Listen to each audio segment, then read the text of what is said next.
से सपोर्ट नहीं के मिला का हिम्मत तोड़ दी भाई लोग कमेंट में बतावलो का वीडियो बनावल। देखिए दोस्तों, ये अमरपाली दुबे मैम है, रील वीडियो बनाए खेसारी लाल यादव जो गाना आया था उस गाने पे रील वीडियो, हेलो गाइस जो गाना आया था उस गाने पे कॉमेडी वे में रील वीडियो बनाए और बहुत फायर लग रहा है, बहुत बेहतरीन रील वीडियो लग रहा है। जो एक्टिंग दिखाया ना फॉलो लेवल के, तो उसके बारे में बात करेंगे आगे। लेकिन ये ऐसी एक हीरोइन है ना जो इनकी सबसे बनती है। पवन सिंह हो गए, खेसारी लाल यादव हो गए, या फिर निरहुआ हो गए, अमरपाली, मतलब कि जितने फीमेल सिंगर, मेन सिंगर या जितने भी लोग हैं, स्टार है, रवि किशन, मनोज तिवारी और भी छोटे मोटे जितने हैं, प्रमोद प्रेमी, इनकी ने सबसे बनती है और अच्छा खासा सबसे दोस्ती है। एक ऐसी हीरोइन के स्टारडम होता है, एक ऐसी हीरोइन के चाहत होता है कि हम फैन भी इनके बारे में कुछ गंदा वर्ड नहीं बोल सकते, क्योंकि ये अपना मेंटेन करके चलती है, हर चीजें हर तरीके से दोस्ती रखती है, इसीलिए हम पसंद भी करते हैं इनको। ये नहीं काजल लगवानी की तरह इधर टिप्पणी मार दी उनके बारे में,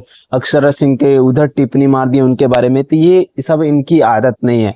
ये हर के साथ काम कर सकते हैं और हर के साथ दोस्ती बना रखते हैं और सबके फैन इनको पसंद करते हैं। इनका फैन कुछ क्रेजी लेवल के, काफी लेवल के, ब्लास्ट लेवल के रील वीडियो बनाए, इसीलिए आप लोग के बीच में शेयर कर रहा हूँ। तो ज्यादा मैं कुछ नहीं बोलता हूँ। Love you, bye. मिलता हूँ नेक्स्ट अपडेट में दोस्तों। चैनल सब्सक्राइब करें, वीडियो शेयर करें। Love you, bye.